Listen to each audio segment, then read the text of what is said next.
ഇതൊന്നും വ്യക്തമാകുന്നില്ലല്ലോ, ഇതൊന്നും മനസ്സിലാകുന്നില്ലല്ലോ. ഇത് നമുക്കൊന്ന് അറബി പറഞ്ഞു നോക്കണം. ഒന്നും വ്യക്തമാവുന്നില്ല, അതാണ് കണ്ടന്റ്. ഒന്നും വ്യക്തമാകുന്നില്ല, ഒന്നും മനസ്സിലാകുന്നില്ല. ഈ ഒന്നും വ്യക്തമാകുന്നില്ല എന്നുള്ളതിന് നിങ്ങളുടെ മനസ്സിലേക്ക് വല്ല ആശയം വന്നെങ്കിൽ പറയണം മാ യദ്ഹുർ ഷൈ. അല്ലേ വന്നത്? മാ യദ്ഹുർ ഷൈ നമ്പർ 1. രണ്ടാമത്തെ ഒന്ന് നമ്മൾ വിദ്യാർത്ഥികൾക്കൊക്കെ വന്നിട്ടുണ്ടാകും, മുവാദിഹ് അല്ലേ? മുവാദിഹ് കറക്റ്റാണ്.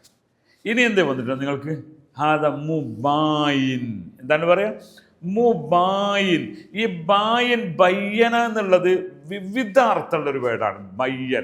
ബയ്യല്ലി, എനിക്ക് വിശദീകരിക്കൂ എന്ന അർത്ഥത്തിന് അനബയ്യനിലേക്ക്, ഞാൻ നിങ്ങൾക്ക് വിശദീകരിച്ച് തരാം. ഇപ്പോൾ എന്തിനും ബയ്യന വിശദീകരിക്കുക, വെളിവാകുക എന്ന അർത്ഥത്തിന്, വ്യക്തമാക്കുക, വ്യക്തമാക്കി തരൂ. അനബയ്യനിലേക്ക്. ബയാൻ എന്നാൽ വിശദീകരണം എന്നാണ്, എക്സ്പ്ലെയിൻ ചെയ്യുക എന്നതിന് ബയാൻ പറയും. അതിനോട് യോജിക്കുന്നൊരു വേർഡുണ്ട്, ഷറഹ് എന്ന് പറയും. അഷ്റഹ്ലക്, ഞാൻ നിങ്ങൾക്കത് വിശദീകരിച്ചു തരാം. അപ്പം ഇവിടെ ഞാനിപ്പോൾ നേരത്തെ പറഞ്ഞതിൽ നമ്മൾ സാധാരണക്കാരായ ആൾക്കാർ മുവാദിഹ് എന്ന് പറയും. മുവാദിഹ് വ്യക്തമാകുന്നില്ല. സൗത്തുവാദിഹ്, ഞാൻ എൻ്റെ സൂം ആരംഭിക്കുമ്പോഴൊക്കെ ആദ്യം കുട്ടികളോട് ചോദിക്കും, കൈഫ സൗത്തുവാദിഹ്? ഞാൻ സൗത്തുവാദിഹ്.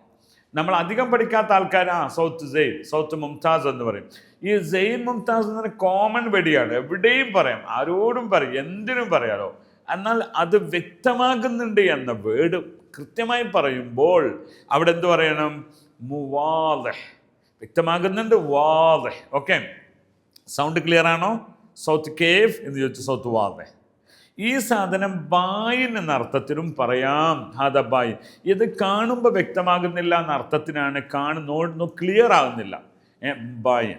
അപ്പോൾ ബായിൻ എന്നൊരു വേർഡാണെന്ന് നമ്മൾ പഠിച്ചത്. മാത്രമല്ല, ഞാൻ നിങ്ങൾക്കത് വിശദീകരിച്ച് തരാമെന്ന അർത്ഥത്തിന് അനബയ്യനിലേക്ക്, നിങ്ങൾക്കത് ഞാൻ നിങ്ങൾക്ക് വിശദീകരിച്ചു തരാം. യാ ഹബീബി ബയ്യൻലി, എനിക്കത് വിശദീകരിച്ച് തരൂ. ആ വാക്കിൻ്റെ ഒരു മുറാദിഫാണ്, അതിൻ്റെ ഈക്വൽ വേർഡാണ് ഷറഹി എന്നത്. ഇശ്റഹ്ലി,